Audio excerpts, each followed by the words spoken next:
စီကံချက်တွေကလည်းပဲလိုက်နိုင်ရမယ်စီမင်းတွေကလည်းပဲထွက်လာလိမ့်မယ်ထင်တယ်အဲ့ဒီချိန်ကျရင်တော့ပူပြီးတော့မှကောင်းလာမယ်တော့မဟုတ်ရင်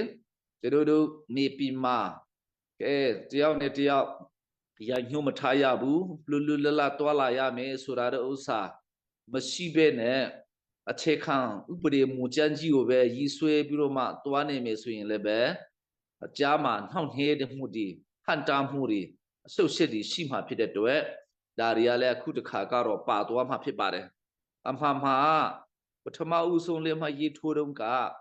မြေပြင်မှာလိုက်နာရမယ်စီမင်းစည်းကမ်းတွေအချက်လေးတွေကတခါတည်းနဲ့ပါသွားရမယ်ဥစ္စာဖြစ်တယ်နောက်မှပဲအဲ့ဒီအခြေခံဥပဒေကိုအတိပြန်ရေးဆွဲမယ်ဆိုတဲ့ဥစ္စာတွေကနောက်မှလိုက်ရမယ်ပုံစံဖြစ်ပေမဲ့အခုကြတော့အရှိကအနောက်ရောက်အနောက်ကအရှိရောက်ဖြစ်တယ်ဘလို့ပဲဖြစ်နေပါစေဒါတွေကတော့ပြုပြင်ပြောင်းလဲလို့ရပါတယ်ဆိုတော့ကျွန်တော်တို့ချင်းလဲကောင်စီကတော့အလုပ်တစ်ခုကတော့ကြိုက်ဒီဖြစ်စေမကြိုက်ဒီဖြစ်စေကြာရောက်လာပြီဆိုရင်တော့တေးတေးချာချာပြင်ဆင်ထားပါတယ်ဆိုတဲ့ဥစ္စာကိုကျွန်တော်ပြောချင်တယ်တော့ဒီနေရာမှာ process နဲ့တွားရမယ်ဆိုတော့ငင်းချမ်းကြီးကတော့ဖွဲ့စည်းပုံအခြေခံဥပဒေတည်ရည်ဆွဲမယ်ဆိုရင်တော့အထက်ကလီစာမှာဘလို့လုပ်ရမလဲဘာကအခက်ခဲရှိမလဲဆိုတဲ့ဥစ္စာကတော့ဘာဖွဲ့စည်းပုံအခြေခံဥပဒေလားဘာလဲညာလေကိစ္စကတော့ဒုတိယပိုင်းမှာပဲကျွန်တော်အခြေတဝန်းအသေးစိတ်ကိုတွားရှင်းပြချင်ပါတယ်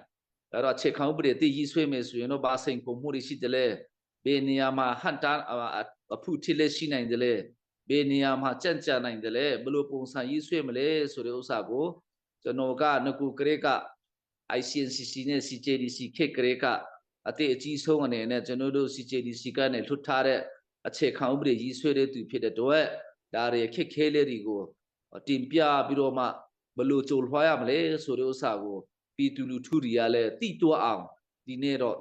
ချပြချင်တာဖြစ်ပါတယ်လို့ဆိုတော့ဒါတော့ introduction နဲ့ပတ်သက်ပြီးတော့မှဒါပထမဦးဆုံးပြောချင်တယ်ကျေးဇူးတင်ပါတယ်ဟုတ်ကဲ့တော်လေးခုလိုဆွေးနွေးပေးသွားတဲ့ပုံမှာထူးပဲကျေးဇူးတင်တယ်ကျွန်တော်တို့ဒီခုနပြောသွားတဲ့အထဲမှာကျွန်တော်တို့ဒီနှစ်ဖက်ကနေမှဒါပူပေါင်းလိုချင်တဲ့စိတ်ကျွန်တော်တို့အပြည့်အဝရှိဖို့တော့လိုတာပေါ့နော်ဒါမီဇိုရမ်ဒီ Chief Minister Advocacy Team ကနေမှဖိအားပေးလို့ကျွန်တော်တို့ဒါတာဝန်အရတွေ့ဆုံဆွေးနွေးတယ်ပူပေါင်းတယ်ဆိုတော့အမြင်သဘောလောက်မျိုးနဲ့ဆိုတော့ဒါကျွန်တော်တို့ရဲ့ CNC ကလည်းအောင်မြင်မှာမဟုတ်ဘူးဖြစ်တယ်အဲကြောင့်ဘယ်လိုပဲဖြစ်ဖြစ်ဒါသဘောထားကြီးစွာနဲ့ကျွန်တော်တို့ရဲ့ဒီမိဘပြည်သူတွေကိုငဲ့ညာပြီးမှအခုကျွန်တော်၄နှစ်ကျော်ပြီး9နှစ်ထဲကျွန်တော်တော်လှန်ရေးလဲရောက်လာပြီကျွန်တော်တို့မိဘပြည်သူတွေလည်းတော်တော်လေးအခက်ခဲ